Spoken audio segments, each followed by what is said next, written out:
मौन की शक्ति 2026 की मौनी अमावस्या की कहानी।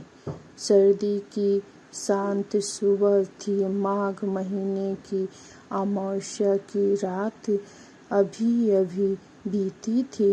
आकाश में हल्की धुंधली थी और गंगा के घाटों पर दीपों की कतारें जल रही थी।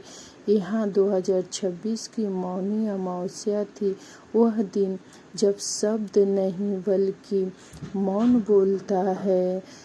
प्रयाग के पास बस एक छोटे से गांव में सुमित्रा देवी नाम की एक साधारण महिला रहती थी। उनका जीवन संघर्षों से भरा था। पति का देहांत हो चुका था, बेटा शहर में नौकरी करता था और बहू से मनमुटाव बना रहता था। मन में शिकायतें थी, कड़वाहट थी और सबसे ज्यादा था न बोल पाने का दुख। हर बार जब वह कुछ कहना चाहती थी, बात बिगड़ जाती, शब्द आग बन जाते और रिश्ते जल जाते। गांव के बुजुर्ग पंडित जी ने एक दिन कहा, बेटी, इस बार मौनी अमावस्या पर व्रत रखो, गंगा स्नान करो और पूरे दिन मौन रहकर अपने मन को सुनो। सुमित्रा देवी को यह बात कठिन लगी। मन तो मन की पीड़ा कहना चाहती हूँ, चुप रहकर क्या मिलेगा, पर फिर भी उन्होंने निश्चय किया। मौन का पहला अनुभव। मौनी अमावस्या की सुबह वे गंगा तट पर पहुंची। ठंड का जल शरीर को छूते ही जैसे मन की थकान भी बहने लगी। चारों ओर लोग थे, लेकिन शोर नहीं था। सब शांत, सब गंभीर। उन्होंने मन ही में संकल्प लिया, आज मैं किसी से कुछ नहीं कहूँगी, केवल अपने भीतर झांकूंगी। दिन चढ़ने लगा। गांव लौटी तो बहू ने पानी देर से दिया।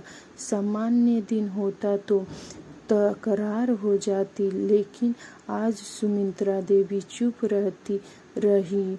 मन में विचार आया, मैं क्यों क्रोधित होती हूँ, क्यों मेरी पीड़ा केवल मेरी है। मौन में छुपा सच।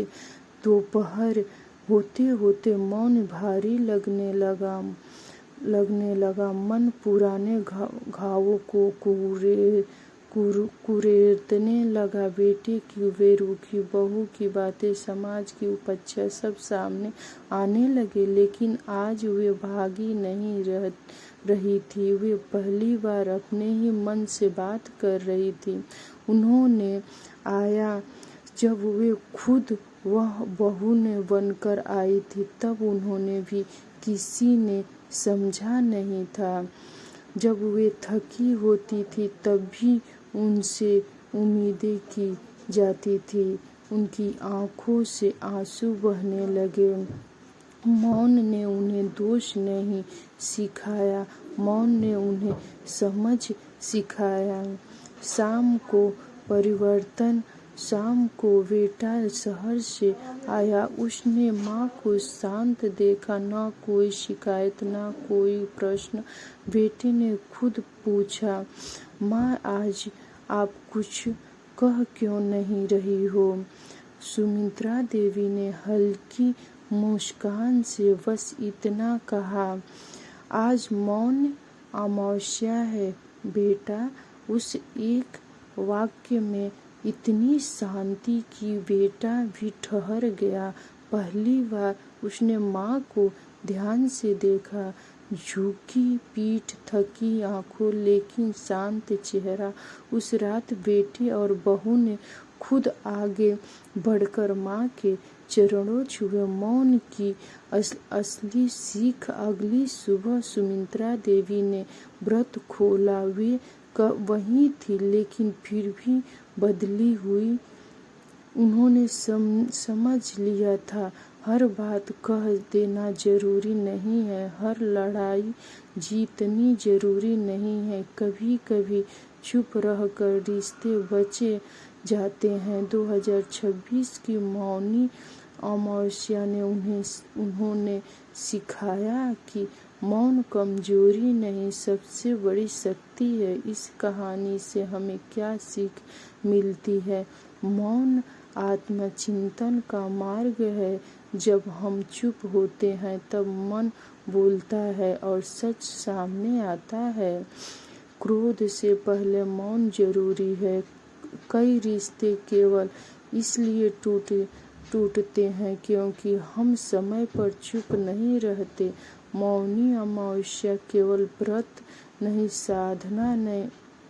साधना है। यह दिन अपने भीतर झांकने का अवसर देता है। कम बोलना, गहराई से सुनना सीखना चाहिए। इससे संबंधों में मिठास आती है। 2026 की मौनी अमावस्या हमें समय और धर्म का संदेश देती है।